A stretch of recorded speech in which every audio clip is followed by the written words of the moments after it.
અરબી સમુદ્રમાં Indian કોસ્ટગાર્ડનું rescue.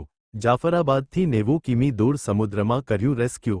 Fishing boat fishing કરી રહી હતી ત્યારે માછીમારીની તબિયત લથડી। ફિશિંગ બોટના ચાલકે ઇન્ડિયન કોસ્ટગાર્ડનો સંપર્ક કર્યો।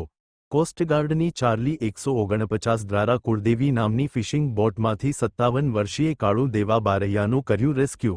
ફિશિંગ દરમિયાન કાળુ દેવાને છાતીમાં દુખાવો શરૂ થતાં કોસ્ટગાર્ડની મદદ માંગી હતી। હાલ કોસ્ટગાર્ડ દ્વારા માછીમારને પીપાવાવ બંદર પર લાવી વધુ સારવારમાં ખસેડવામાં આવેલ।